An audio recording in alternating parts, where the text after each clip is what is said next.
हरीश दास जी को सत साहेब, यश दास जी को सत साहेब, सविता टोंक जी को सत साहेब, सुदर्शन भगत जी को सत साहेब। जयबंदी छोड़ की। आप सभी अपने अपने ग्रुपों में इसको शेयर कर देंगे। और हम लोग आज चर्चा करने के पूर्व अपने मंगलाचरण को करके परमात्मा का जो वाणी है और मंगलाचरण के रूप में करके आगे को हम लोग प्रोसीड करेंगे।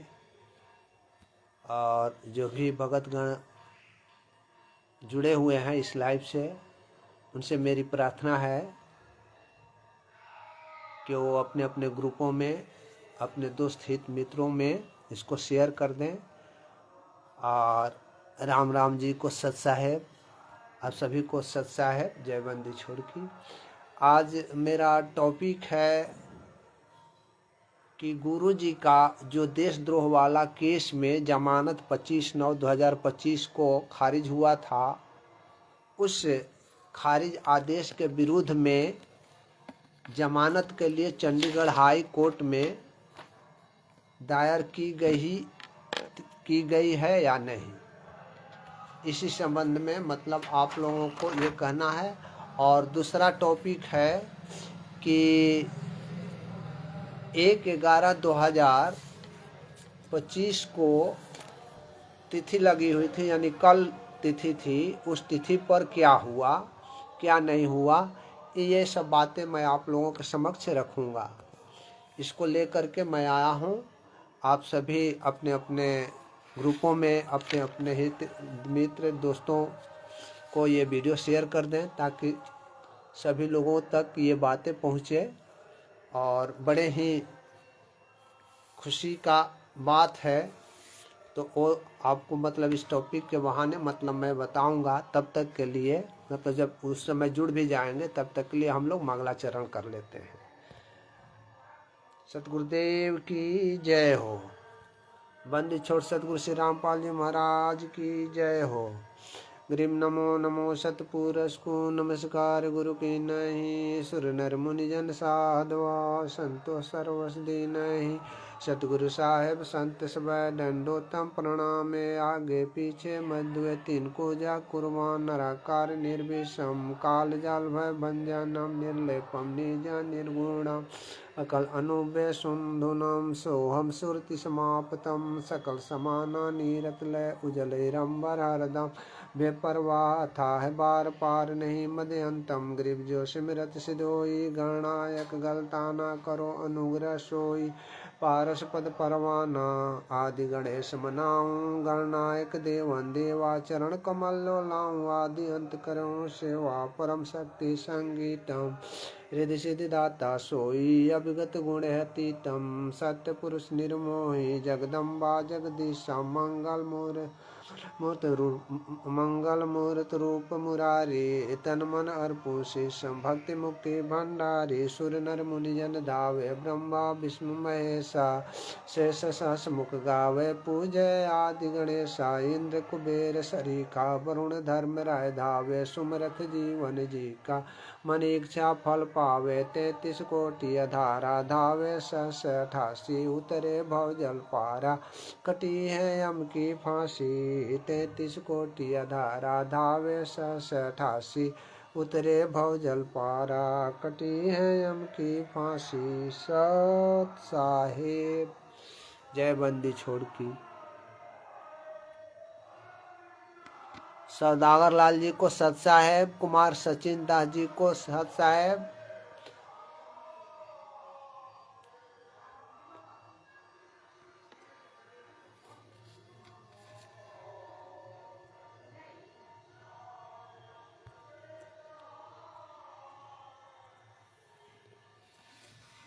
सचिन दास जी को सत साहेब। आप सभी पुणात्माओं को मेरा सत साहेब। जय बंदी छोड़ की। तो मैं आज अपना टॉपिक आपको पहले बता चुका हूँ कि मेरा टॉपिक आज का है कि संत रामपाल जी महाराज का जमानत के लिए आवेदन चंडीगढ़ हाई कोर्ट में दायर है या नहीं है, दायर हुआ तो कब हुआ और किनके द्वारा की गई है, उसमें कौन सी तिथि पड़ी हुई है, ये सारी बातें आप लोगों के समक्ष रखूँगा। और मुझे तो बड़ी खुशी की बात है कि जैसा स्थिति देखा जा रहा है, न्यायालय का रुख जो देखा जा रहा है या जो इस समय की परिस्थिति देखी जा रही है, उस परिस्थितियों को देख करके मुझे विश्वास हो रहा है कि गुरु जी बहुत जल्द ही जेल से बाहर आने की दया करेंगे। ये मैं अपने हृदय में जो आभास हो रहा है, इस बात को मैं आप लोगों के समक्ष रख रहा हूँ। लेकिन इसके साथ साथ में न्यायालय की प्रक्रिया और रुख तथा जो आज ये हो रहे हैं उसके संबंध में मैं सुनिश्चित हूँ कि गुरु जी बहुत जल्द ही न्यायालय से बाहर आने वाले हैं।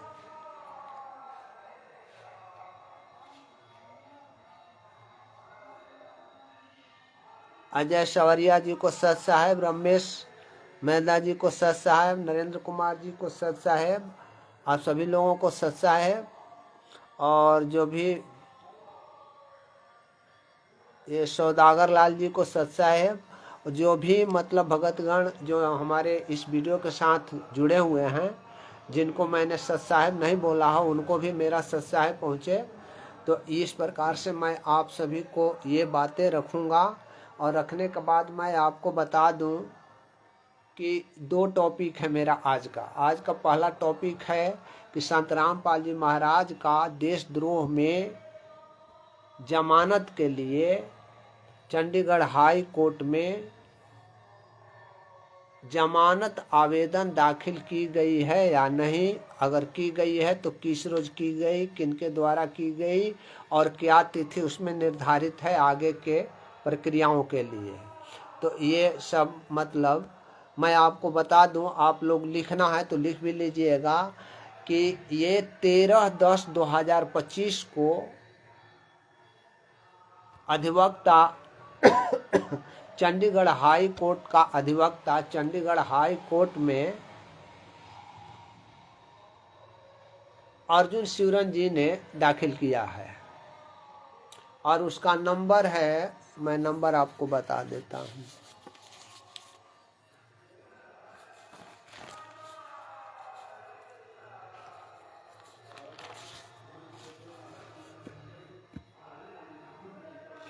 हाँ, और उसका नंबर है 13/10/2025 को ये मतलब दाखिल हुआ है, जिसका डायरी नंबर वगैरह पड़ा हुआ है 10578553 सन 2025। ये मतलब डायरी नंबर है इस आवेदन का, यानी कि जमानत आवेदन दाखिल करने का ये नंबर जो है वो डायरी नंबर पहले पड़ता है। उसके बाद में मतलब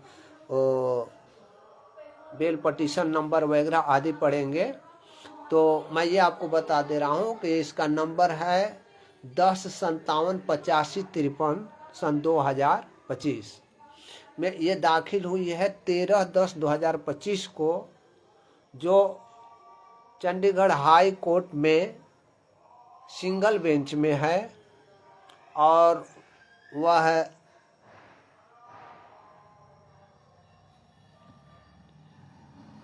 वह जो है अर्जुन शिवरन जी ने दाखिल किया है। अभी मतलब वो किस कोर्ट में पेंडिंग है, थोड़ी याद नहीं पड़ रही है, देखने पड़ेंगे। तो उस कोर्ट में मतलब ये दाखिल है। और उसमें आपको लिस्टिंग के लिए 6/11/2025 को तिथि निर्धारित है लिस्टिंग के लिए। मतलब ये केस जो फाइल हुआ है गुरु जी का जमानत के लिए आवेदन, वह आवेदन तो फाइल हुआ 13/10/2025 को।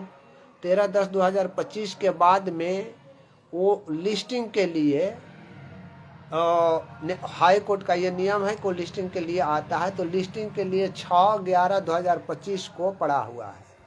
और 6/11/2025 को जो लिस्टिंग है उसका लिस्टिंग टाइप जो है, लिस्टिंग टाइप उसका मतलब लिस्टिंग का आकार क्या है, लिस्टिंग का मतलब टाइप मतलब ये टाइप नहीं, लिस्टिंग टाइप का मतलब कि उसका आकार प्रकार क्या है, किस तरीका का है। तो वो लिस्टिंग जो है वो ऑर्डिनरी है। ऑर्डिनरी मतलब साधारण रूप से वो 6/11/2025 को पकड़ा भी सकता है, नहीं भी पकड़ा सकता है। तो ऑर्डिनरी में ये अर्जेंट मैटर होता तो पकड़ा जाता, लेकिन अर्जेंट मतलब वो लिस्टिंग अर्जेंट नहीं है, ऑर्डिनरी है। तो ये ऑर्डिनरी मतलब अभी दाखिल की गई है, इसलिए ये नहीं कहा जा सकता है कि 6/11/2025 को लिस्ट पर आ ही जाएगा और बहस ही हो जाएगी, ऐसा नहीं कहा जा सकता है। लेकिन ऑर्डिनरी है, चूंकि ऑर्डिनरी लिस्टिंग ऑर्डिनरी है, इसके कारण मतलब मैं ये कह रहा हूँ।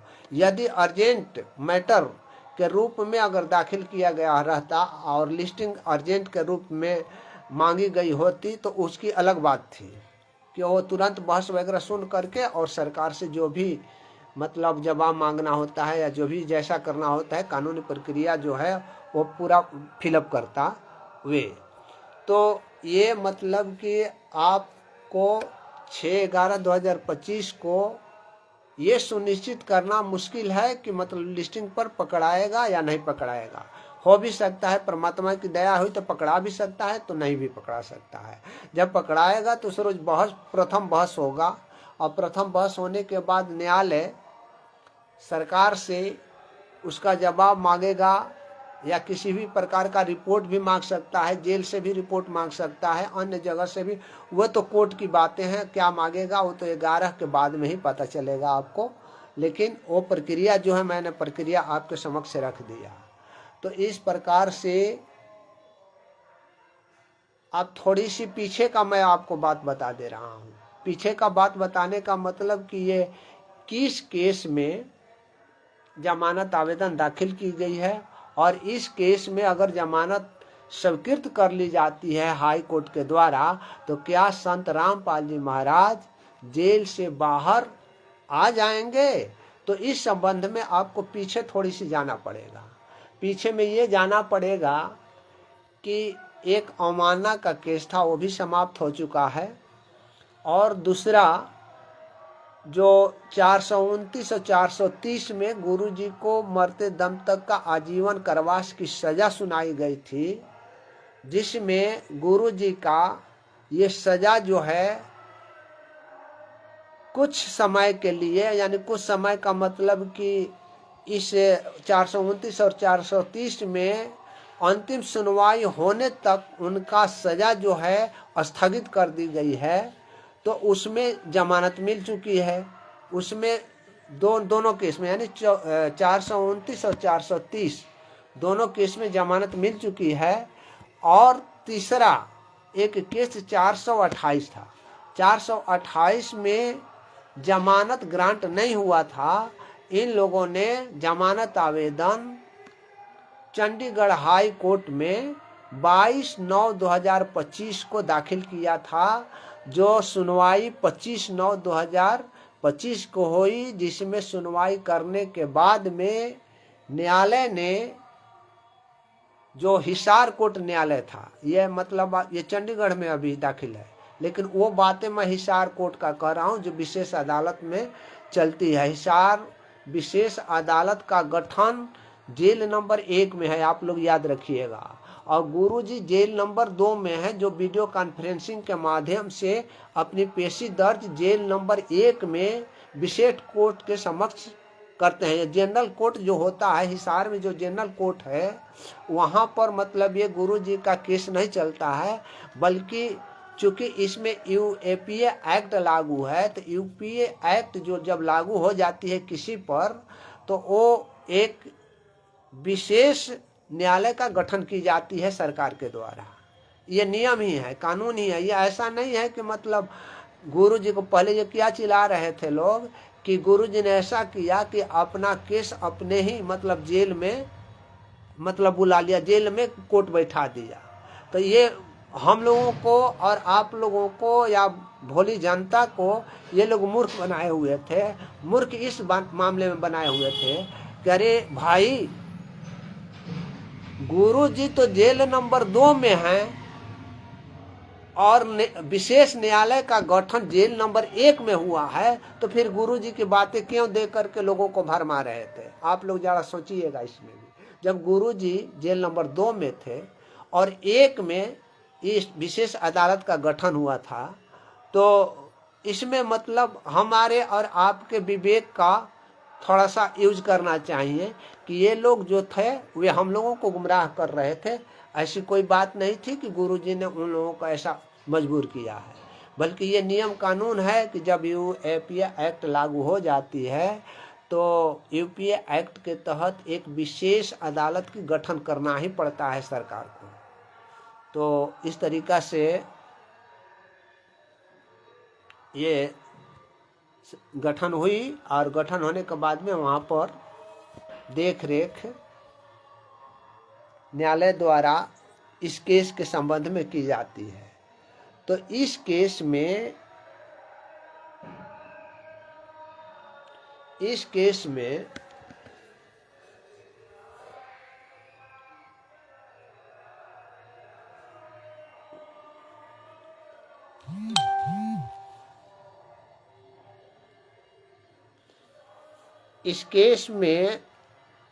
22/9/2025 को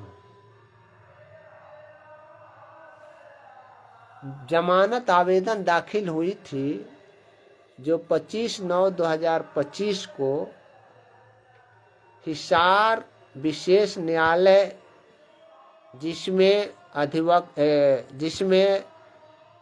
न्यायमूर्ति जो हैं उनका नाम है डॉक्टर परमिंदर कौर, ने गुरु जी का आवेदन जो जमानत आवेदन था वह 25/9/2025 को खारिज कर दी थी, रिजेक्ट कर दी थी, अस्वीकृत कर दी थी।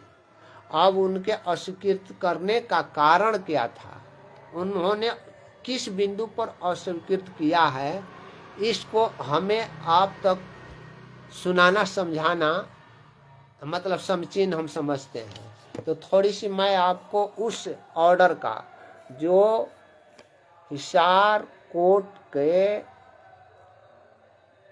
न्यायमूर्ति डॉक्टर परमिंदर कौर द्वारा जो आदेश दी गई है और गुरु जी का जमानत आवेदन खारिज हुआ था, उसका ऑर्डर जो है, उस ऑर्डर का मुख्य बिंदु आपको हिंदी में मैं यहाँ बता देता हूँ कि किस लिए खारिज हुई थी और क्या नहीं। थोड़ी सी यहाँ हम आपको देते हैं, अपनी भी सहायता इसको हिंदी में लिख चुके हैं और इसी हिंदी को आपको मतलब ये देते हैं।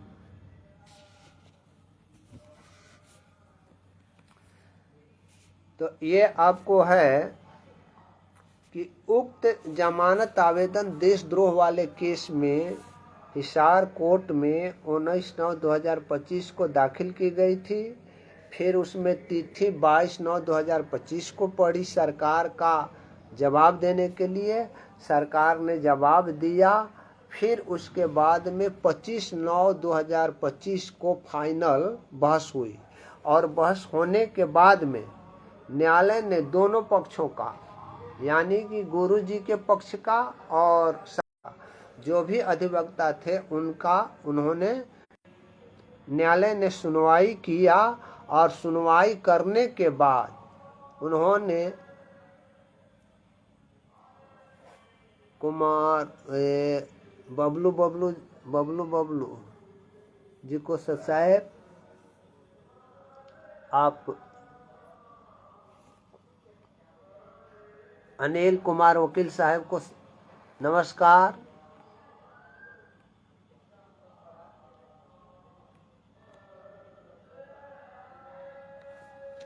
ये क्या नीचे लिख रहे हैं, दिखाई नहीं दे रहा है डॉक्टर।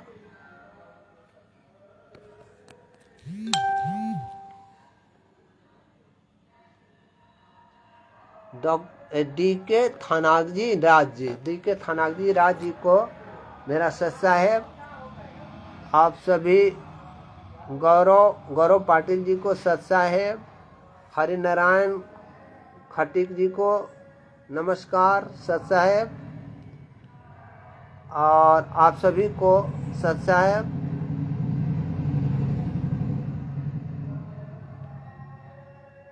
कुमार, सचिन, देव, पिंटू जी को सत साहेब, आप सभी लोगों को सत साहेब।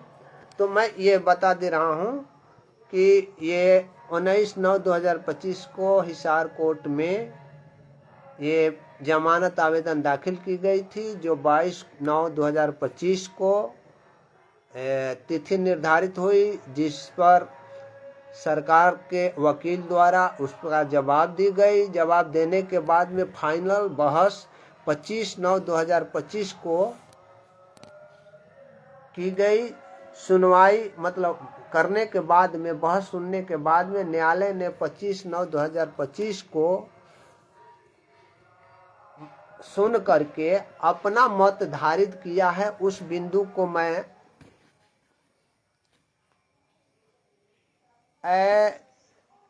चंदन, चंदन, ए चंदन, तनी दीपक लावा जा तो थोड़ा वो इमरजेंसी।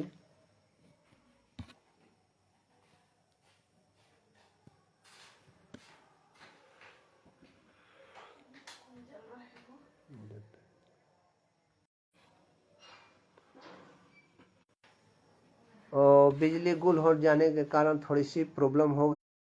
ये है क्या आदेश दिया कुंभ जी को सत साहेब, आप सब लोगों को सत साहेब। क्या दिया वे मैं आपको थोड़ी सी यहाँ पढ़ करके सुना देता हूँ।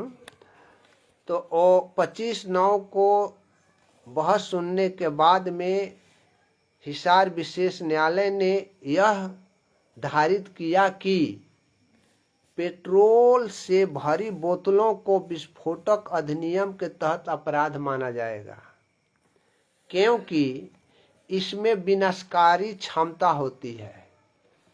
न्यायालय ने यह भी पाया कि कानून को विफल करने के लिए सतलोक आश्रम को एक वास्तविक किले में तब्दील कर दिया गया था।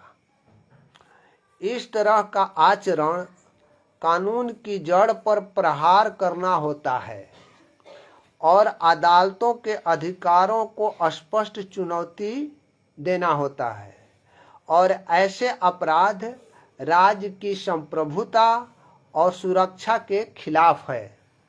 यदि रामपाल जी को जमानत पर छोड़ी जाती है तो सार्वजनिक व्यवस्था को गंभीर रूप से प्रभावित करेगी और न्यायिक प्रक्रिया को बाधित करेगी, क्योंकि देखा गया है कि संत रामपाल जी जेल के 4 दीवारी के भीतर ही सीमित रहते हैं, तो उनके अनुयायी की बड़ी भीड़ परिसर के बाहर एकत्रित हो जाती है। यदि उन्हें जमानत पर छोड़ा जाता है तो भीड़ की संख्या और कई गुना बढ़ जाएगी और न्यायालय की प्रक्रिया का संचालन तथा जेल प्रशासन का संचालन, नागरिक प्रशासन तथा क्षेत्रीय बोझ एवं सार्वजनिक व्यवस्था काफी बिगड़ जाएगी, जिसे संभालना मुश्किल हो जाएगा। ये न्यायालय ने बहस के बाद गुरु जी के विरुद्ध में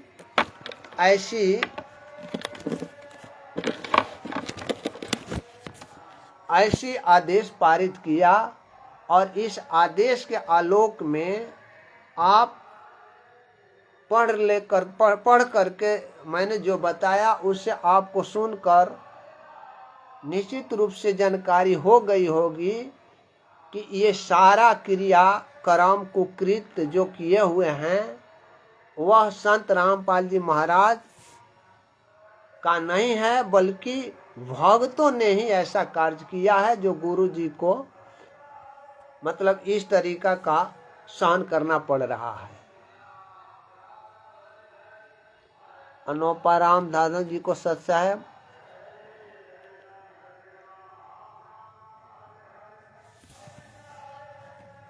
ये डीके थानांगी को सत साहेब। तो ये इस प्रकार से मतलब वो हिसार कोर्ट जो आवेदन गुरु जी के तरफ से दाखिल की गई थी, उस जमानत आवेदन का नंबर है 2764 सन 2025। इस आदेश को, इसके आदेश को जो 25/9/2025 को खारिज हुआ है हिसार कोर्ट से, तो आप लोग देख सकते हैं। मैं उस आदेश को जो कोई भी व्यक्ति को, जो कोई भी भगत आत्मा को, जो कोई भी पुण्यात्मा को देखने की जरूरत है, तो वो मतलब मैं PDF उनको भेज दूंगा। वो अपना व्हाट्सएप के माध्यम से हमें इंगित करा देंगे कि भगत जी आप इस नंबर पर हमें वो चीज़ जो है वो भेज दीजिए, मैं भेज दूंगा। यही उसमें धारित किया गया है। और धारित करने के बाद में न्यायालय ने 25/9/2025 को ये केस खारिज कर दिया था। अब आपको यहाँ ये तो बता दिए।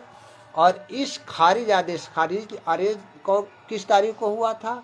25/9/2025 को। इस आदेश के खिलाफ में चंडीगढ़ हाई कोर्ट में जमानत के लिए अपील दायर की गई है, जिसका नंबर आपको हमने पूर्व में बता दिया कि ये नंबर था 1057 कितना था?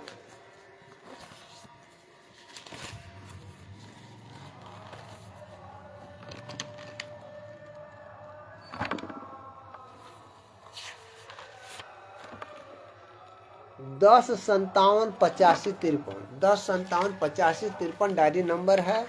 और इसी नंबर से ये जमानत आवेदन दाखिल हुआ है वहाँ।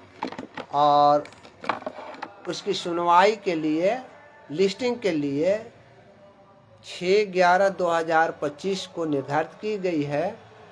और निर्धारित करने के उपरांत जो मतलब 6/11 को हुई है, वो लिस्टिंग टाइप जो है उसका ऑर्डिनरी है। उस रोज परमात्मा की दया हुई तो लिस्टिंग पर आ सकता है और नहीं भी आ सकता है। इसके लिए हमें इंतज़ार कुछ करने पड़ेंगे, लेकिन परमात्मा दया करेंगे कि बाहर अतिशीघ्र आएंगे। और कवया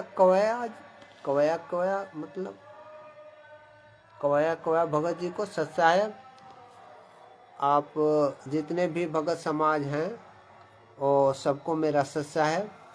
और अब मैं आपको ये दूसरे टॉपिक पर बातें करूंगा कि जो देशद्रोह में दिनांक 1/11/2025 को जो तिथि थी, उस तिथि में यानी कल, आज तो 2 है, कल जो थी पंचाली विष्णु आहिरवाला जी को सत्साहेब, वीरेंद्र महतो जी को सत्साहेब, आप सभी को सत्साहेब आप सभी को सत्साहेब, जयबंदी छोड़ की।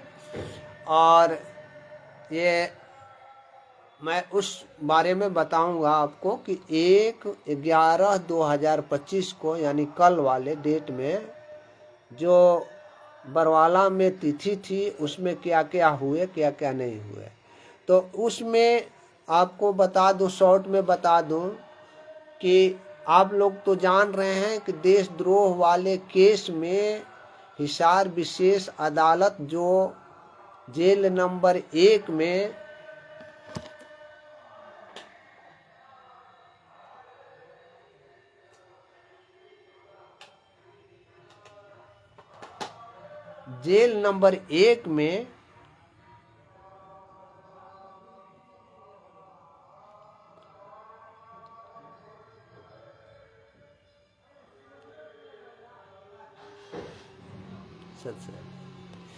तो इसमें मतलब जो 11/1 को था, तो आपको तो जानकारी है, या पूर्व में मैंने अपने YouTube पर भी डाला हुआ है पूर्व की कहानी, मतलब कैसे कैसे हुई। तो इस केस में यानी देशद्रोह वाले केस में 2 पार्ट में मतलब वो दिखाई विचारण हो रहा है।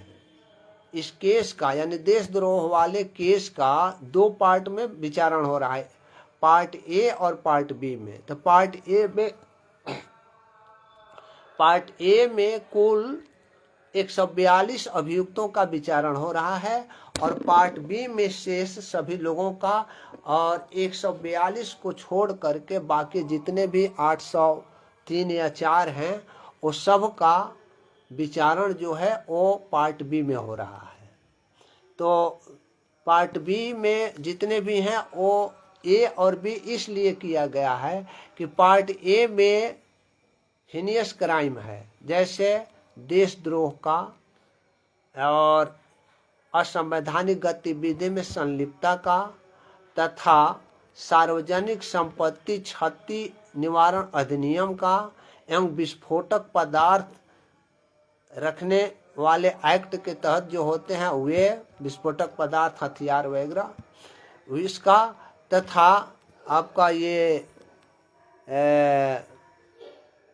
सार्वजनिक संपत्ति को क्षतिपूर्ति के लिए जो ये होता है वे, ये सभी जो है वह गंभीर प्रकृति का अपराध है। इसलिए इसको 142 लोगों पर ये गंभीर प्रकृति का अपराध का चार्ज गठित हुआ है, जिसकी सुनवाई पार्ट ए में होती है, और पार्ट बी जो है उसमें केवल इतना ही चार्ज है, यानी साधारण प्रकृति का केस है कि आप लोगों ने सरकारी कार्यों में बाधा पहुंचाया और वहां पर 144 धारा लागू था, उस 144 धारा को आप लोगों ने उल्लंघन किया है। इतना ही मतलब साधारण प्रवृत्ति का केस है, वह 804 लोगों पर है और शेष 142 लोगों पर गंभीर प्रकृति का केस है। तो ये मतलब आप लोगों को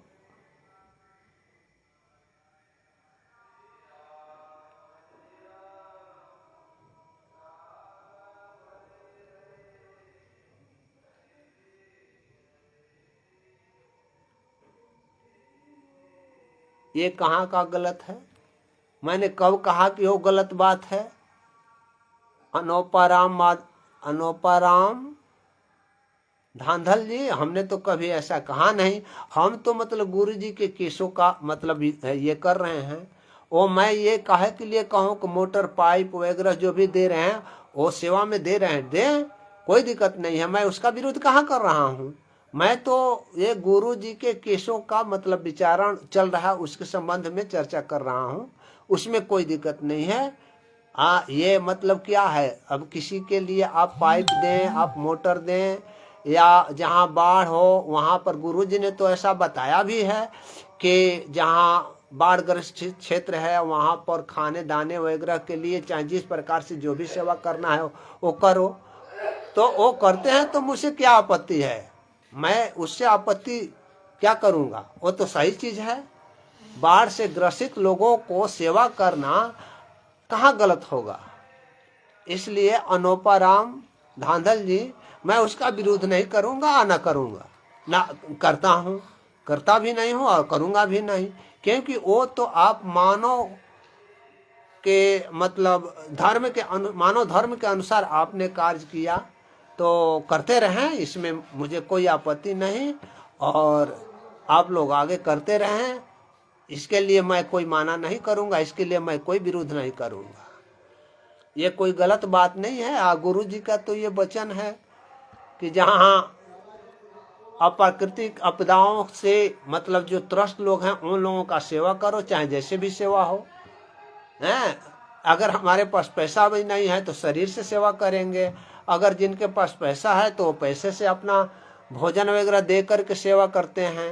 हैं, जिनके पास मतलब मान लीजिए कि पानी से भरा पड़ा हुआ है, सारे फसल बर्बाद हो रहे हैं, मोटर से पानी निकल जाए तो उससे और अच्छा क्या चीज़ है। इसका विरोध कोई नहीं करना चाहिए, किसी को भी नहीं करना चाहिए, क्योंकि ये सामाजिक रूप में जो मानव का मतलब वो क्षति पहुंच रहा उसकी सेवा करना है ये। तो भगत जी, मैं इसके संबंध में मेरा कोई भी मतलब विरोध नहीं है और ना मैं विरोध करूंगा, और ये आप लोग करते हैं तो इसमें क्या है।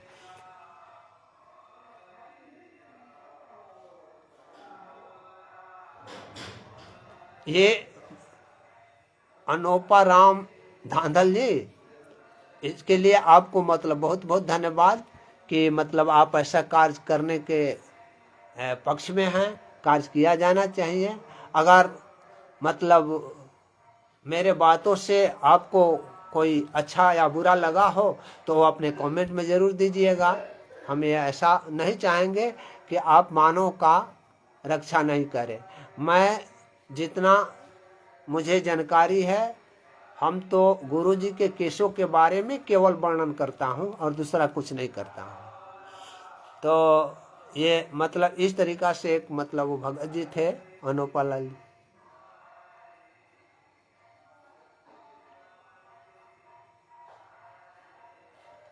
किसी का खेल हो भगत जी, इसके बारे में मैं ये नहीं कहूँगा गुरु जी का आदेश हो या ना हो, लेकिन वो तो समाज में या मानव के लिए वो अपना कार्य कर रहे हैं, तो इसमें क्या हर्ज है।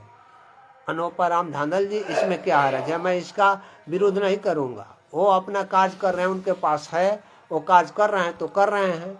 लेकिन वो कार्य कर रहे हैं तो इसमें तो कोई गलती नहीं है। इसमें गलती ये बात नहीं है कि वो तो कार्य कर रहे हैं, लेकिन स्वयं वे कर रहे हैं और गुरु जी को नाम लेकर के कर रहे हैं कि गुरु जी ने ऐसा किया, गुरु जी ने ऐसा पाइप वहाँ पहुँचाया, तो गुरु जी के तो पक्ष में हुआ। गुरु जी को तो बेइज्जत नहीं कर रहे हैं इस बिंदु पर लेकर के। बाकी हम बाकी बिंदु की बातें छोड़ दीजिए, मैं इस बिंदु पर कह रहा हूँ। जो मानव के सहयोग में कोई कार्य कर रहा है वो कैसे गलत होगा। ये तो समाज की बात है। ये तो मतलब वहाँ पर जो बाढ़ से ग्रसित थे लोगों की बात है। तो उसमें मैं क्या कहूँ, गुरु जी आदेश दें या न दें तो मतलब कि वे लोग तो गुरु जी के नाम पर कर रहे हैं तो कर रहे हैं। यही इसमें हमें कोई भी आपत्ति नहीं है और न किसी भी प्रकार का हम मतलब इसमें आपत्ति जताएंगे, क्योंकि ये मानव के लिए कार्य हो रहा है तो मतलब होते रहे। लेकिन अब इसमें विपरीत कार्य गुरु जी को बदनाम करने के लिए करते, चाहे कुछ भी करते, तो उसमें कोई बात होती। लेकिन गुरु जी तो इसमें बदनामी हो नहीं रही है। गुरु जी का तो बदनामी हो नहीं रही है, और गुरु जी का हम आप बदनाम करने लग जाए तो वो तो अलग बात है। और जैसे में मतलब कि गुरु जी का बदनामी कुछ बन रहे हैं, जैसे अभी जो लखनऊ में केस फौजदारी वगैरह हुआ है, तो ये बदनामी का कारण ये रहे, आप लोगों ने सुना होगा एक ऐसी गाली सुना होगा आप लोगों ने पूरे भक्तों को। इससे मुझे कोई एतराज नहीं है, लेकिन चर्चा जब चल गई तब मतलब मैं ये कह रहा हूँ, ये भक्तों को इस प्रकार से सोशल मीडिया पर इतना गाली देना, चाहे कुछ भी देना, ये हमारे गुरु जी को बेइज्जत कर रहा होता है। ये मतलब शब्द ये गुरु जी ने ऐसा कभी भी नहीं बताया है कि किसी के प्रति अगर वो नहीं करता है तो वो उसका काम जाने, वो जानते रहे। हाँ, उसका काल ब्रह्म क्या करेगा क्या नहीं करेगा, लेकिन हम अपने कर्म को क्यों खराब करें। गुरु जी ने तो ऐसा ज्ञान ही नहीं दिया है कि हम दूसरे को गाली दें, वो भी सोशल मीडिया पर आकर के ऐसे गाली सुनाना, ऐसे ये करना, मतलब यह है। तो ये हमारे गुरु जी की बदनामी हो रही है कि गुरु देखो ये अपने शिष्य को रामपाल जी महाराज क्या सिखाते हैं। ये मतलब हम थोड़े चंद भगतगण हैं जो मतलब कि बदनामी का बोझा ढुलवा रहे हैं अपने गुरु जी पर। लेकिन ये काम तो मुझे गलत नहीं लग रहा है कि वो समाज के लिए कार्य कर रहे हैं, जो हो, चाहे मैनेजमेंट वाले हो या ना हो या कोई दूसरा भी हो, लेकिन वे अपने मानव समाज के लिए, मानव कल्याण के लिए कार्य कर रहे हैं तो करेंगे ही करेंगे। और उसके संबंध में अगर खुद करते हैं और संत रामपाल जी महाराज का नाम लेते हैं तो संत रामपाल जी महाराज को वहाँ पर बड़ाई हो रही है। ये मेरा सोचना है, मेरा सोचना यही है। और मेरे सोच जो है ना वो गलत भी हो सकते हैं, सही भी हो सकते हैं। मैं अपने को संतुष्ट या पूर्ण नहीं मानता हूँ, मैं अपना विचार व्यक्त करता हूँ। इस विचार से कोई सहमत हो भी सकता है, कोई असहमत भी हो सकता है। तो लेकिन मैंने अपना विचार रखा है, किसी को मतलब मैं दबाव देने की या किसी भी प्रकार के कार्य करने के लिए मैं प्रेस नहीं कर रहा हूं, बल्कि अपने विचार को व्यक्त कर रहा हूं। विजेंद्र प्रसाद जी को सत साहेब।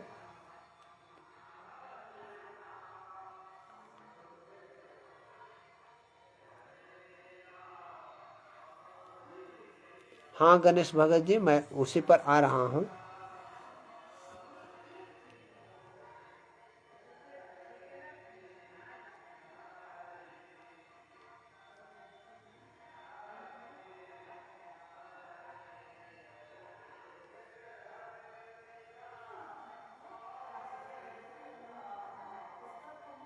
आप अनूपलाल धावल जी चाहते क्या हैं? आप जो चाहते हैं वो आप उठाइए ना, दूसरे से अपेक्षा नहीं कीजिए, अपने से अपेक्षा कीजिए। खैर उन बातों को मैं छोड़ रहा हूँ और अपनी बातों पर आता हूँ। और हमारे ये बाढ़ग्रस्त लोगों को सहायता अच्छी बात है, लेकिन 24 खाप द्वारा संत रामपाल जी महाराज का सम्मान न होकर उनके छोटे भाई महेंद्र जी का सम्मान हुआ है, क्योंकि महेंद्र जी ने छत से फर्जी दस्तावेज बनवाकर, ये ठीक कह रहे हैं। तो वो दूसरी बात हो गई। वो जो मतलब अपना खाप में 24 खाप में अपना जो वे मानव रक्षक सम्मान प्राप्त करवाने के रूप में खुद उनके गुरु भाई मतलब जो हैं उनके भाई महेंद्र जी हैं वो किए, उससे हमें कोई लेना देना नहीं है भगत जी, उससे हमें कोई लेना देना नहीं है, क्योंकि ये लोग कार्य जगत वाला ही कर रहे हैं। तो हमें उस जगत वाला से बातचीत नहीं करना है। अब हमें करना है कि संत रामपाल जी महाराज ने जो वाणी में कहा है और लिखित में भी कहा है और कबीर सागर का सरलार्थ में भी कहा है तथा यथार्थ भक्ति बोध में भी कहा है कि सीधी दिव्य दी से नाम दीक्षा दी जाएगी, किंतु ये दास ही जब तक इस पृथ्वी पर रहेगा वो नाम दीक्षा देने का अधिकारी रहेगा, और दास जब सतलोक चला जाएगा तब सीधी से नाम दीक्षा दी जाएगी। और नाम दीक्षा देने वालों के लिए व्यवस्था की जाएगी। कौन नाम दीक्षा देगा इसकी व्यवस्था की जाएगी। इसलिए हमें और आप सभी को इस बिंदु पर ध्यान देने होंगे कि गुरु जी नाम दीक्षा देने के लिए किसको प्राधिकृत करते हैं, ये हमें इस पर फोकस करने पड़ेंगे। वो परमात्मा आ रहे हैं, बहुत नजदीक ही आ रहे हैं, और ये सारी जो मतलब उनका काम छूट गया है वो अतिशीघ्र होने वाला है, और वो होगा ही होगा। उनके वाणी को, संत के वाणी को कोई पलट नहीं सकता है, भले ही थोड़ी देर होती है, और ये होगा ही होगा। वो व्यवस्था करके ही जाएंगे, और जो वास्तविक अधिकारी होगा उसी को वो प्राधिकृत करेंगे। और वह प्राधिकृत जब कर देंगे तो सारी पुण्य आत्माएं उन्हीं से नाम दीक्षा लेगी, तब जाकर के सतलोक गमन के लिए रास्ता मिलेंगे। अन्यथा हम इसी तरह से यहाँ पर चुपचाप बैठ जाएंगे और 84 लाख जोनियों का उपभोग करते रहेंगे। तो ये बात है।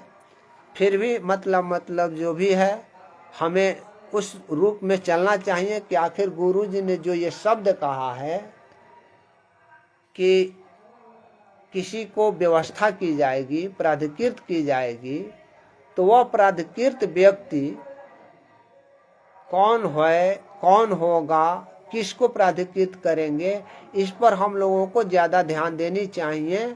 और अंधे गधे की तरफ पटरी पर नहीं बैठने चाहिए। अंधे गधे की तरफ अगर हम पटरी पर, रेल पटरी पर खड़े रहेंगे तो हमारा ही नाश होगा, उस ट्रेन का कुछ नाश नहीं होगा। इसलिए हमें उस पर ध्यान देना है, फोकस उन पर करना है कि आखिर वो कौन पुण्यात्मा है जो गुरु जी जिसको प्राधिकृत नाम दीक्षा देने का करेंगे, और वो प्राधिकृत व्यक्ति जो होगा उसी से नाम दीक्षा ली जाएगी। ऐसा गुरु जी किसको करेंगे, इस पर ध्यान देना अति आवश्यक है, क्योंकि ये वाणी है और ये वाणी जो है कभी भी गलत नहीं होगा। भले ही देर हो रहा है, भले ही मतलब हमारे और आप में जो ये है मानसिकता जो है वो घट रही है, किंतु वो वाणी कभी पलट नहीं सकता है। वाणी वास्तव में सत्य होती है और कभी मिटता नहीं है। तो हमें उसकी खोज करनी चाहिए कि वह गुरु, वह संत, वह परमात्मा आखिर किसको प्राधिकृत करेगा और वह कौन पुण्यात्माएं हैं जो गुरु जी का प्राधिकार पत्र प्राप्त करने वाले हैं।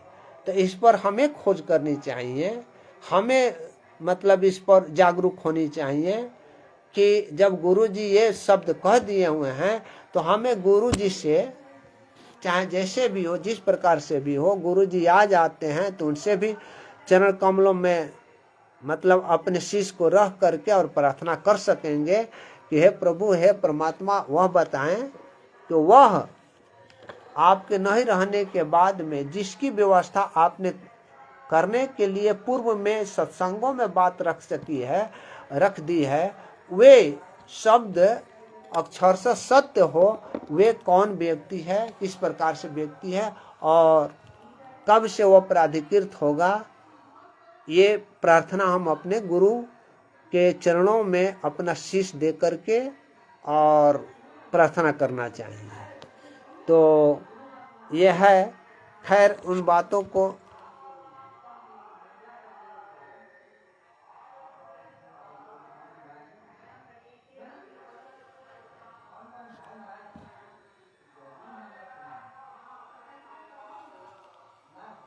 हाँ, मैं तो वहीं पर करूँगा, वहीं बात करूँगा भगत जी, लेकिन थोड़ी सी जो सामने आती है बात वो कह देना पड़ता है।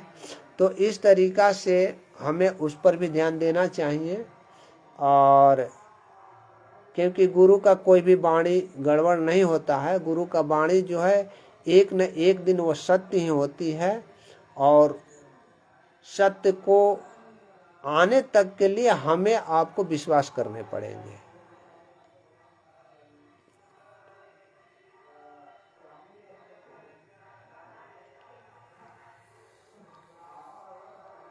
हाँ, ये बात सही है कि गुरु जी ने कहा है, यानी कि अपने स्टेटमेंट में कहा है कि जब तक आश्रम का कंट्रोल गुरु जी के हाथ में था तब तक कोई भी किसी भी प्रकार का गलत कार्य नहीं होते थे, किंतु जब वे आश्रम का कंट्रोल गुरु जी के हाथों से निकल गया तो बहुत से गलत कार्य हुए हैं। ये गुरु जी का स्टेटमेंट है। आपने सही कहा भगत जी, आप सही कह रहे हैं।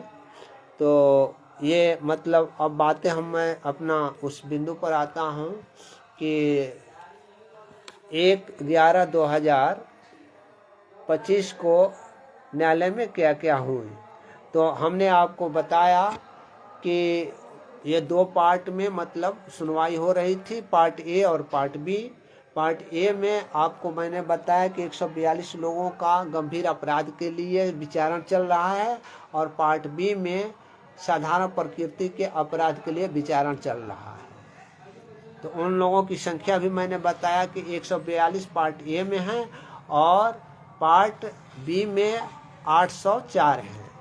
और इसमें से आप 3 लोगों को ध्यान दीजिएगा। अभी इन लोगों का किस पार्ट में सुनवाई होगा, गंभीर अपराध की प्रकृति का केस इन लोगों पर चलेगा या नहीं चलेगा, इसके लिए अभी पेंडिंग है। वह 3 लोग हैं, उसमें से एक ये गुरु जी का छोटी बेटी जो मंजू है, मंजू का पति संजय खान है, खानपुर वाला संजय के विरुद्ध, तथा एक जसवीर हैं उनके विरुद्ध एवं नीलम के विरुद्ध, ये 3 लोगों के विरुद्ध गंभीर अपराध का केस का विचारण होगा या साधारण प्रकृति के अपराध का विचारण होगा।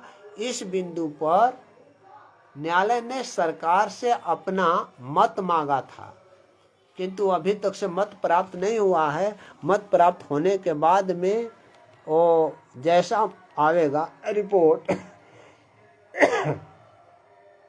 जैसा रिपोर्ट आवेगा उस रिपोर्ट के अनुसार वो 142 में जाएंगे या 804 वाले में जाएंगे। तो ये है। अब वे 1/11/2025 को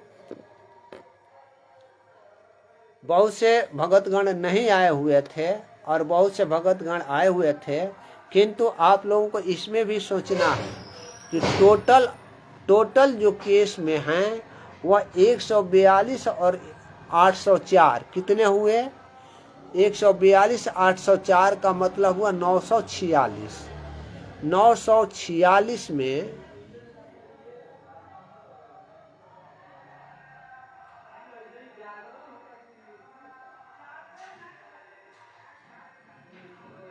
ये टोटल जो हैं 946 में बहुत से लोग की मृत्यु भी हो गई है और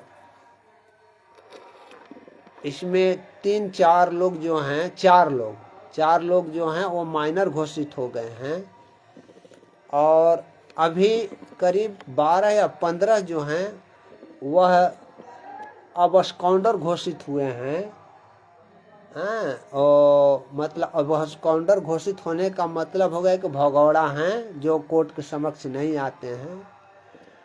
तो ये सब मिला करके मतलब अभी वे लोग अपीयर नहीं हो रहे हैं, किंतु इस केस में कुल 463 गवाह हैं जो अभी तक 126 गवाहों की गवाही अभिलिखित की जा चुकी है और शेष उसमें से एक मोटी तौर पर मृत्यु, बहुत से गवाहों की मृत्यु हो गई है और बहुत से ऐसे गवाह हैं जो अननेसेसरी हैं, जो मतलब मटेरियल गवाह नहीं हैं, अनावश्यक गवाह हैं। उस अनावश्यक गवाह को सरकारी वकील जो पीपी होते हैं, पीपी द्वारा उन्हें गिव अप कर दिया गया है, छोड़ दिया गया है।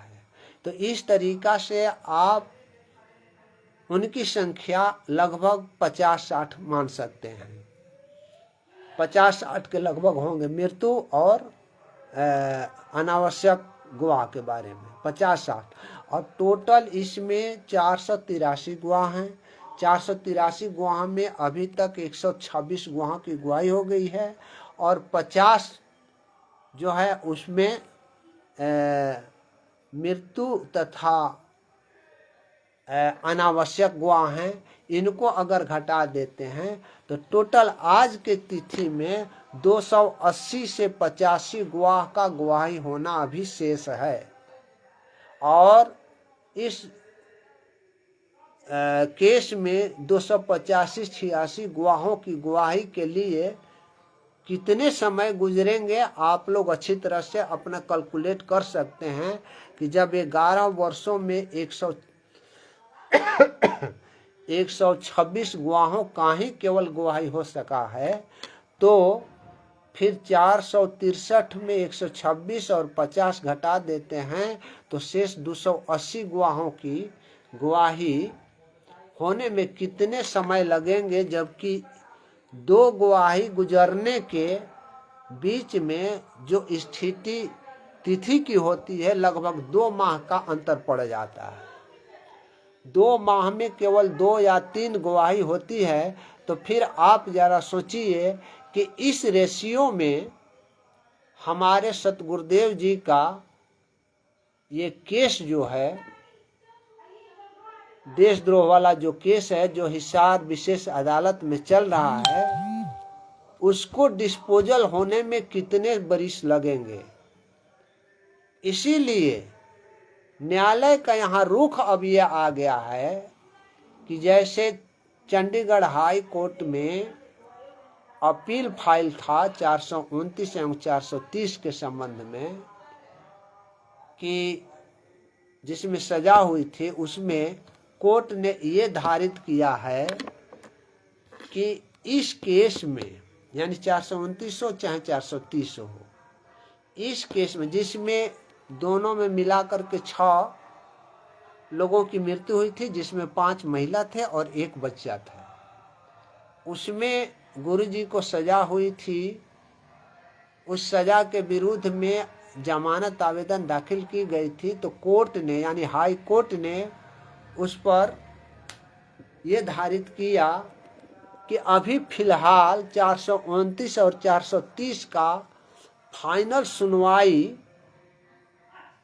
का कोई आसार नजर नहीं आता है और इनकी कस्टडी लंबे समय से है। इनकी उम्र 75 वर्ष की है। इस स्थिति में जब अपील फाइल है तो इस स्थिति में किसी अभियुक्त को अवरुद्ध किए रहना न्याय के विपरीत है, क्योंकि उनकी उम्र भी हो गई है और किसी भी प्रकार का, किसी भी तरीका का उनका आचरण इतने दिनों तक में कोई भी गड़बड़ नहीं रहा, उचित ढंग से रहा, उन्होंने अपनी सजा बिताई। तो इस स्थिति में उन्हें जेल में रखना न्याय हित में उचित नहीं है। इसलिए 429 और 430 में ये जमानत मिली थी। अब वे तो आप समझ गए, इतने दिनों से जेल में हैं।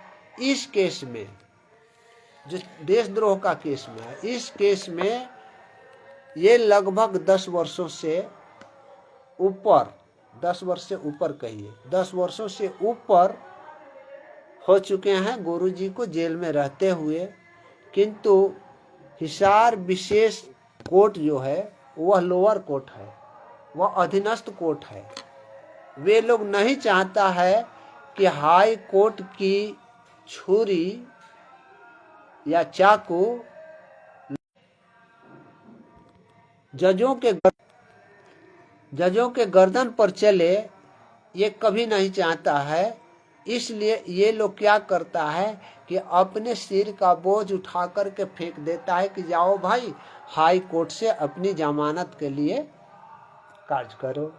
तो वही हुआ है इसमें, चूंकि उसमें वर्णन है कि ये इतने वर्षों से जेल में हैं, किंतु इनकी जेल में रहने का कारण ये है, इनके अनुयायी यहाँ आकर के ऐसे ऐसे कर देते हैं और ये इतना भीड़ लगा देते हैं कि यदि इनको जमानत दे दी जाती है तो फिर दोबारा न्यायालय तक इनको लाने में भारी जन की हानि हो सकती है।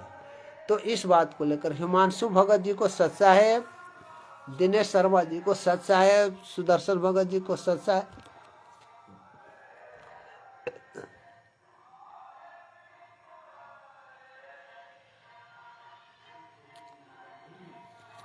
सभी को सच है मेरा। तो ये मतलब है कि वे अपना मतलब अपने सिर का बोझ उठा करके उनको दे दिया, क्योंकि ये तो न्याय के साथ साथ अपना नौकरी के लिए भी आते हैं, नौकरी भी देखते हैं, न्याय भी देखते हैं और अपने सिर का बोझ उठा करके हाई कोर्ट को दे देते हैं, क्योंकि इन लोगों का अब डर भय नहीं रह जाता है उनके कलम के लिए। इसलिए इन्होंने वर्णन करते हुए, सारी बातों को वर्णन करते हुए कि इतने दिनों से जेल में हैं और ये इनका आचरण मतलब जेल के अंदर तो सही रहा, किंतु इनका जो बरवाला घटना में आचरण देखा गया है, उस आचरण को देख करके, इनके अनुयायियों को जो आचरण होता है उसको देख करके इनको जमानत पर छोड़ना न्यायालय, जो निम्न न्यायालय है, वो उसको उचित नहीं लगा और उन्होंने जमानत आवेदन 25/9/2025 को खारिज कर दिया, जिसके विपरीत में चंडीगढ़ हाई कोर्ट में दाखिल है। तो वो तो मतलब ये है। लेकिन अब चलिए यहाँ कि अब आपको मैं यहाँ ले चल रहा हूँ कि हिसार विशेष न्यायालय में जो विचारण चल रहा है उसमें अभी तक 126 गवाही गुजरी है। 126 लोगों का ही केवल गवाही जो है वो अभिलिखित की गई है। शेष 50 को उसमें से निकाल दीजिए। कुछ मृत्यु हो गई, कुछ अनावश्यक मटेरियल गवाह नहीं थे, उनको गिव अप कर दी गई है। वो 50 से अधिक नहीं है, 50 से कम ही होंगे, लेकिन मैं अधिक रेंज में रख रहा हूँ। फिर भी इन लोगों को अब 463 में ये सब घटा देने के बाद में 280 से 87 गवाहों की गवाही होना अभी शेष रह गया है, जिनकी गवाही कराने में काफी लंबे समय लग सकता है। इस लंबे समय को देख करके न्यायालय निश्चित रूप से हमारी मतलब हृदय कहती है, मैं ये नहीं कह रहा हूं कि मैं ये कर दूंगा, वो तो परमात्मा जाने वो जानते हैं, लेकिन मैं अपने हृदय की बात बता रहा हूं कि इस बिंदु को लेकर के न्यायालय जरूर और जरूर यानी कि निश्चित रूप से गुरु जी को बाहर आने के लिए रास्ता साफ करेगा हाई कोर्ट। अगर हाई कोर्ट नहीं करेगा तो निश्चित है कि हाई कोर्ट रिजेक्शन होने के बाद वो यदि सुप्रीम कोर्ट जाते हैं तो सुप्रीम कोर्ट में अलाउ होगा ही होगा। ऐसी स्थिति है कि आपके यहाँ अपील फाइल है, जब सुनवाई नहीं कर रहे हो तो किसी सजायाफ्ता को बंदी नहीं बनाया जा सकता है। जब अपील दायर कर दिया तो अपील दायर इसलिए क्यों की जाती है? अगर मान लीजिए कि इस मुकदमे में केवल 10 वर्ष का ही सजा हुआ होता और 10 वर्ष जैसे संत रामपाल जी महाराज काट ले, उसी तरह से कोई अभियुक्त काट लेता है 10 वर्ष और फिर उसको 12वां और 15वां वर्ष में वही कोर्ट रिहाई कर देता है, तो उनका जो जितना सजा था वो तो काट चुके हैं, उसका क्या होगा, उसके बारे में क्या होगा? इसलिए इस व्यू पर कोर्ट जरूर इस पर विचार करेगा कि इनकी उम्र, हमारे गुरुदेव की उम्र 75 वर्ष की है और सीनियर सिटीजन का समय भी होता है वह 60 ही होता है, 15 वर्ष और पार कर गए हैं। इस स्थिति में इस जेल में रखना क्या उचित है? उचित तो है नहीं, किंतु हाँ वो कोई नियम भी बनावेगा।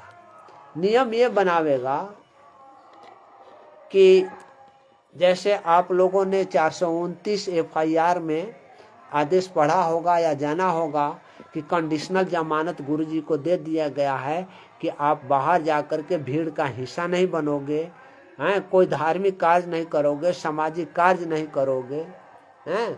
तो इस तरीका से जो कंडीशनल जमानत गुरुजी को मिली है, इसके लिए अब हमें और आपको ये सोचना है, क्योंकि इनको तो बाज की तरह, बाज जो पंछी बाज होता है, बाज की तरह अपने पंजे में लोग जकड़े लिए हुए हैं। वो चाहेंगे कि इस चिड़िया को, यानी मतलब गुरुजी नामक चिड़िया यहाँ बोल रहे हैं, इस चिड़िया को बाज छोड़ना चाहेगा नहीं, और वो बाज के पंजे में मतलब कोई चिड़िया फंसी रहती है तो वे जो कुछ भी बाज, जैसे भी बाज चाहता है वो शांत रूप से रहता है वहीं। तो हमें आपको ये मतलब दायित्व तो बन जाता है कि हम, चूंकि उनको किसी भी प्रकार का भीड़ भड़का नहीं लगाना है, भीड़ का हिस्सा नहीं बनना है, धार्मिक अनुष्ठान नहीं करने हैं, तो वो तो अब आवेंगे भी तो नाम दीक्षा कैसे देंगे या न देंगे, इसके लिए ये लोग हाईजैक मत कर ले। इसलिए आप हम ही सभी को जागरूक बनने पड़ेंगे, हैं। आप हम सबको इसके लिए मतलब क्या बोलते हैं, ये कोशिश करने पड़ेंगे कि आखिर संत रामपाल जी महाराज आ करके किसको आदेश और निस्वार्थ भाव से, यानी किसी के दबाव में नहीं, किसको आदेश देते हैं, उस अधिकारी व्यक्ति जो है वह कौन है और कैसे मतलब उससे गुरु जी से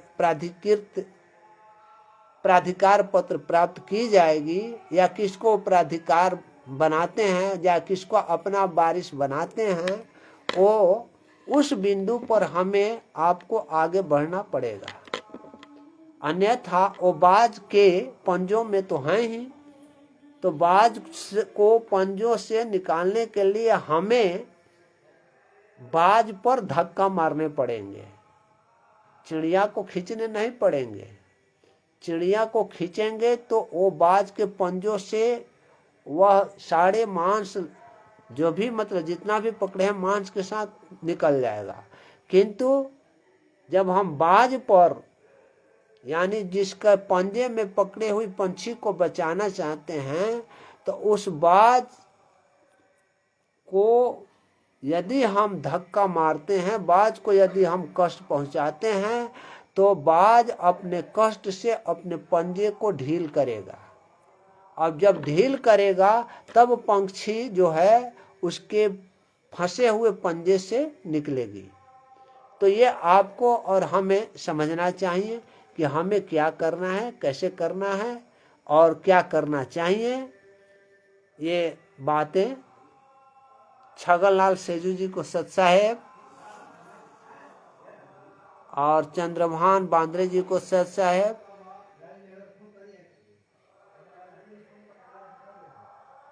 तो इस पर दिनेश नेहरा जी को सत साहेब और सभी लोग को सत साहेब। इस तरीका से अब हम आज आप लोगों के बीच में इसी बात को बताने के लिए आए थे कि गुरु जी का देशद्रोह वाले केस का जो जमानत खारिज हो चुका था, उसके विपरीत में चंडीगढ़ हाई कोर्ट में 13/10/2025 को जमानत आवेदन दाखिल कर दी गई है और उसमें लिस्टिंग के लिए 6/11/2025 को तिथि निर्धारित है। और उस रोज क्या होती है, लिस्टिंग पकड़ाता है या नहीं पकड़ाता है, या मतलब चूंकि वो लिस्टिंग टाइप जो है वो ऑर्डिनरी है, अर्जेंट मैटर नहीं है, और ऑर्डिनरी में समय भी खींच सकता है, और परमात्मा की दया हुई तो वह पकड़ा भी सकता है। और एक और बात आप सभी लोगों को मैं ये बात बता देता हूँ, एक वीडियो बहुत तेज गति से वायरल हो रही है, और वह वीडियो जो है ये वायरल हो रही है कि इस इंडिया में केवल 2 लोगों का मतलब वीडियो आ रहा है कि हिसार ये जेल नंबर 2 में जो लखनऊ खंडपीठ के द्वारा नोटिस भिजवाई गई है, उसको लेकर के अधिवक्ता वहाँ रिसीव कराने के लिए वे गए हुए थे। और इस वीडियो को लेकर के, हालांकि ये वीडियो जो है शिवांश नारायण द्विवेदी ने मतलब वो डाला, दिखाया वगैरह ये किया वो किया, लेकिन इसका कुछ लोग, नाम तो मैं नहीं बता पाऊंगा, नाम तो नहीं लूंगा, लेकिन कुछ लोग इसको बहुत बड़ी क्या कहा जाएगा उसको, बड़ी अपनी शान शौकत दिखाने लग रहे हैं यहाँ कि वे लखनऊ से हिसार की यात्रा कर चुके हैं धर्म और अधर्म के युद्ध में। तो ये धर्म और अधर्म के युद्ध में ये जो चल रहे हैं और वीडियो जो वायरल हो रहा है, उसके संबंध में मेरा अपना मत है किसी पर मैं ये धारित नहीं। ये जो भी कार्य कर रहे हैं, जो भी कार्य कर रहे हैं, वे कार्य की प्रकृति को नहीं समझ पाते हैं और लोगों के बीच में भ्रम अपनी भ्रम फैला, अपने शान शौकत के लिए, अपने मान मर्यादा के लिए, अपने नामी गिरामी के लिए, मतलब सारे कार्य को गलत करने लग जाते हैं। अरे भाई, सोचना चाहिए कि वह वकील जो है किस रूप में गया है, क्यों गया है। अरे भाई, आप ही लोगों ने डाला है, हमने तो डाल निकाल लिया है, हमने भी, लेकिन आप ही लोगों ने हिंदी में डाला है। उस आदेश को वो क्या बोलते हैं, प्रवेश जी ने ही हिंदी रूपांतरण करके उसको डाला है। पढ़ लिया कीजिए, उसमें तो आदेश दिया हुआ है, ये कि जेलर थ्रू, जब जेलर को जब उसमें पार्टी बनाया गया, पार्टी नंबर 13 बनाया गया, 12 तक ही थे, 12 में गुरुजी थे अपने, और 13 बनाया गया जेलर को, तो लखनऊ खंडपीठ जो है वह आदेश दिया था कि इसे 2 दिनों के अंदर हिसार जेल में जेलर के थ्रू संत रामपाल जी महाराज को नोटिस सर्व कराई जाए। और ये नोटिस पढ़ो भाई आदेश, ये नोटिस जो है वह अपने कार्यालय को, यानी लखनऊ खंडपीठ अपने कार्यालय को कहते हैं और निर्देश देते हैं कि ये नोटिस जो है याचिकाकर्ता में कौन कौन, जो 18 लोग हैं, शिवांशु द्विवेदी, हिमांशु, रामानंदाचार्य, कौन कौन तो शंकराचार्य वगैरह, वकील आदि, विजयम्बा वगैरह सब लोग हैं। ये सभी मिल करके जो 18 हैं, उनके अधिवक्ता इस नोटिस को खुद लेकर के जाएंगे। तो उनको तो मजबूरी थी, वो कोर्ट ने आदेश दिया था कि तुमको जाना है, तो उस आदमी को तो जाना ही पड़ेगा। अब जरा सोच लो, वो हाई कोर्ट वाले जो वकील हैं लेकर के आए हुए थे नोटिस रिसीव कराने के लिए, तो उस वकील को तो कोर्ट ने डाकिया बना दिया था और उसी पर उफान मार रहे हो। अरे पढ़ो भाई, उस आदेश को पढ़ो जो हिंदी में ये राम प्रवेश जी ने दे दिया है, सब कुछ दे दिया है। उसमें डायरेक्ट लिखा हुआ है कि इस नोटिस को सर्व कौन कराएगा, तो याचिकाकर्ता के अधिवक्ता। तो उसके याचिकाकर्ता के अधिवक्ता तो क्या बोलते हैं, रंजना अग्निहोत्री सीनियर में थी, जूनियर में ये लोग था, तो सीनियर अधिवक्ता तो आवेगा नहीं रिसीव कराने के लिए। रंजना अग्निहोत्री जो थी वो सीनियर थी, और उनके जूनियर में ये सब लोग हैं, पुष्कर अन्य कौन कौन तो हैं, 3-4 हैं। तो 3-4 जब वहां पर हैं, तो इस नोटिस को सर्व कौन कराएगा? उनका जूनियर जो होंगे वही कराएंगे। और कोर्ट ने तो इनको फंसा दिया था कि तुम जाकर के सर्व कराओगे। अरे चपरासी लेकर के जाते हैं नोटिस वगैरह, तो इनको तो मतलब वो कोर्ट ने तो अपने आदेश से वकील को एक चपरासी का काम दे दिया, और उसी पर उफान मारे जा रहे हैं। ये परमात्मा का मार्ग है। अंधे गधे की तरह पटरी पर खड़े रहोगे ना तो उबर नहीं पाओगे। ये लोग ये कार्य कर रहे हैं। तो यह हमें आपको समझना पड़ेगा कि क्या कोर्ट कह रहा है, क्या कोर्ट मतलब कोर्ट का व्यू क्या हो रहा है, और हम यहाँ वीडियो बना करके जो डाल रहे हैं वो क्या कह रहे हैं। इस सब पर बातों को ध्यान में रखनी होगी। और किसी को 4 लाइन गाली दे देने से बहुत बड़ा शान शौकत मान मर्यादा नहीं बढ़ जाती है। इसके लिए जो गुरुजी बताए हैं, क्या बताए हैं? गुरुजी ने यही बताया है कि जब आम का पेड़ फल देने लग जाता है तो झुकने लग जाता है, और जितना ही फल देगा उतना ही वो झुकेगा। और ये लोग क्या कर रहे हैं, फल की बातें छोड़ ना दीजिए, थोड़ी सी मोजर आने लग जाता है तो टोटल ऊपर चले जाते हैं, मोजर पर ही मरने लग जाते हैं, मारने लग जाते हैं। इतने शान शौकत में मतलब ये लोग रहते हैं। तो ये सब बातों को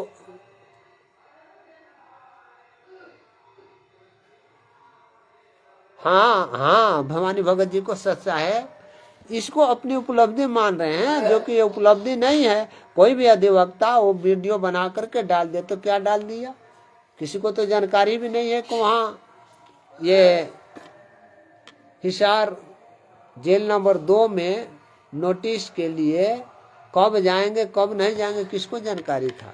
हाँ, उसी को लेकर के किसी को यूट्यूब पर, फेसबुक पर, सोशल मीडिया पर गाली दे रहे हो, कोई भी गाली दे रहे हो, सारे भक्तों को गाली दे रहा है। बताइए, अरे भगत की इसमें क्या है? तुम तो भी भगत हो, तुम भी तो भगत हो हैं?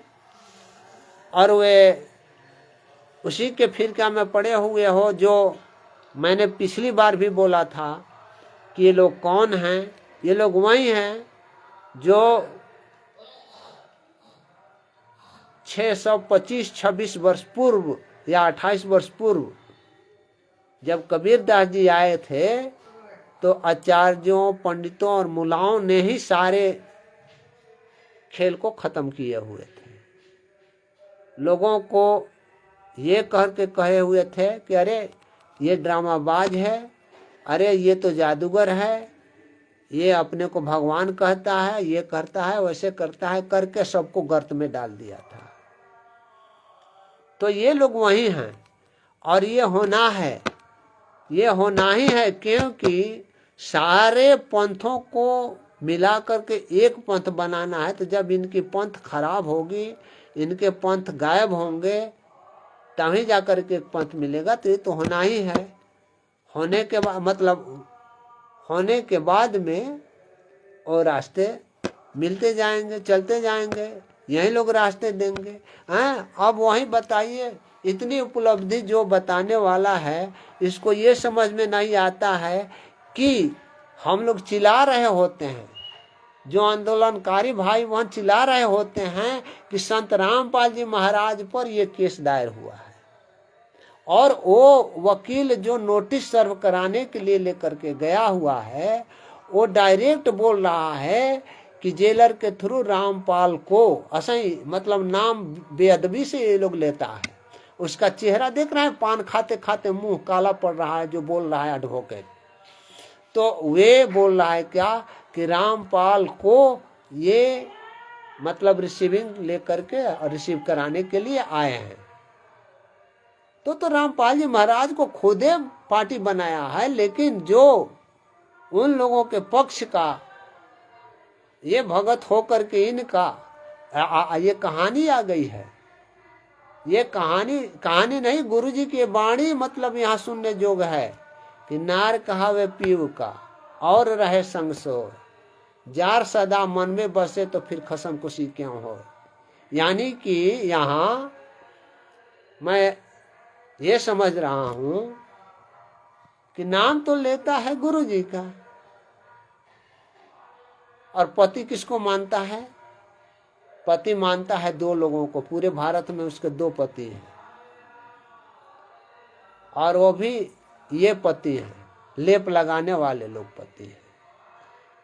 तो ये 2 लोगों को मतलब अपना पति मान रहा है। फिर भाई तुम्हारे ऊपर ये कौन सी कृपा करें, हमारे गुरु जी कौन सी कृपा करें? सारा कुछ जान करके सारा कुछ सुन रहा है, सारा कुछ उनका बेअदबी से नाम ले रहे हैं, वो सुन रहे हो।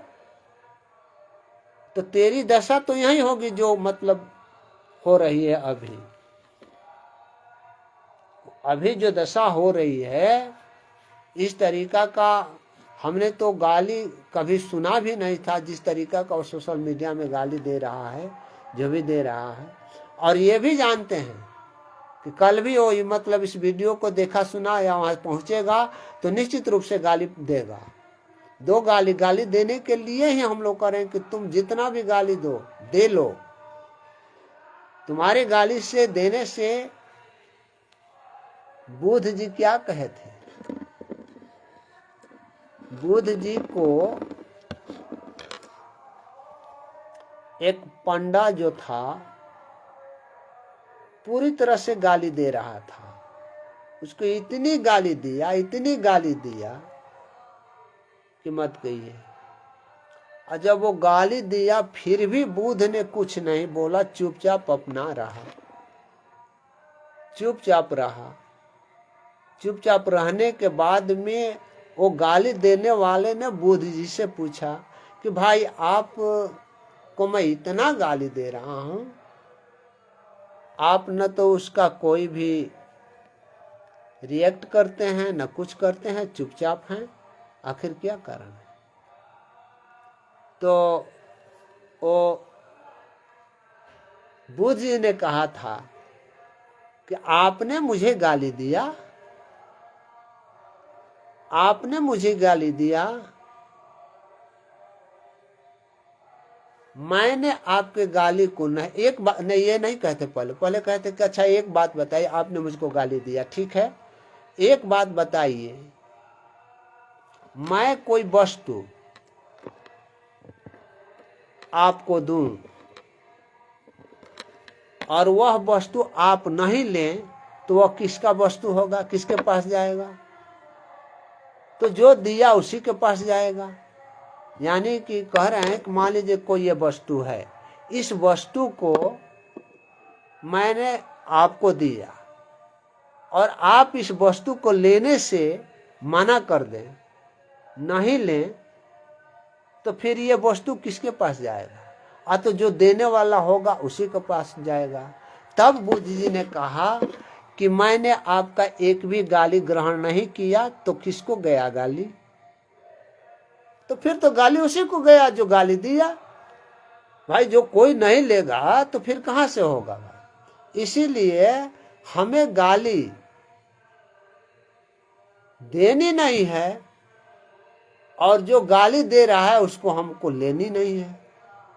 जब हम लेवे नहीं करेंगे तो हमारा गाली कहां से हमें प्राप्त होगा? आपकी गाली आप ही को प्राप्त होगी। ये गुरु मतलब ये बुद्धदेव का वचन था। उसी बात को लेकर के हमें चलना चाहिए कि ये जब गाली गलौज हो रहा है तो वो जाने, उसका काम जाने, उसका हिसाब किताब वो तो लेने वाला कोई और बैठा हुआ है, हम आप तो कोई है नहीं, हाँ। लेकिन फिर भी हमें उससे बच करके चलने पड़ेंगे।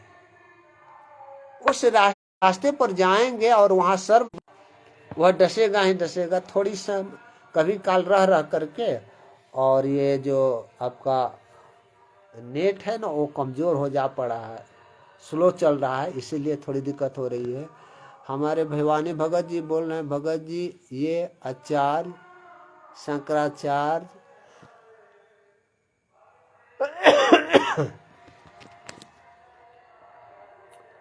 अपनी मान बढ़ाई के भूखे होते हैं और ये लोग गुरु जी के नाम की अदब से नहीं होता। हाँ भगत जी आप सही कह रहे हैं, ये बेअदबी से मतलब गुरु जी का नाम जो है ना वो लेते हैं, और तो हमें उनसे मतलब नहीं है, उनसे हमारे गुरुदेव के वो भगत हैं ही नहीं, हमारे गुरुदेव के तो दुश्मन है। तो दुश्मन तो गुरु के विरुद्ध में कार्य करेगा ही करेगा, बोलेगा ही बोलेगा। लेकिन हमें तो कष्ट इससे हो रहा है कि जो हमारे गुरु जी के भगत हैं, जो हमारे गुरु जी के शिष्य कहते हैं, वहीं उन लोगों का सपोर्ट करके और गुरु जी के शिष्य को गाली देते हैं। गुरु जी के मतलब इस काज को, हाँ दूसरे लोग को गाली देते हो, गाली क्यों देते हो? गाली देने से कोई समझता नहीं है, गाली देने से और वो रूखर बनता है। और उसी को जैसे बुद्ध ने समझाया था उसको अरे भाई तुम्हारे गाली दिए, जितना भी गाली दिए हमने उसको लिया नहीं तो हमारे ऊपर तो रहा नहीं।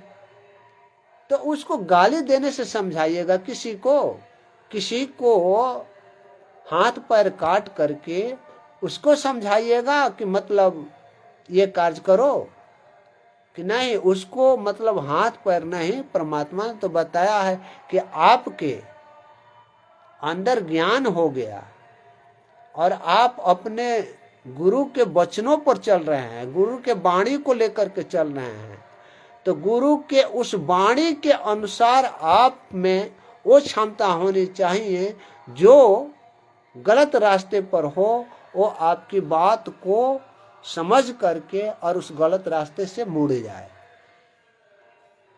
ये न कि जो गलत रास्ता पर जा रहा है और उसको गाली दिए जा रहे हो, गाली दिए जा रहे हो, तो गलत रास्ते पर जा रहा है तो गाली तुम्हारा सुन करके और गलत कार्य करेगा। एक तो गलत रास्ते पर जा रहा था, दूसरा गलत कार्य में आ करके और अनेकों कार्य गलत कार्य में मतलब फंस जाता है।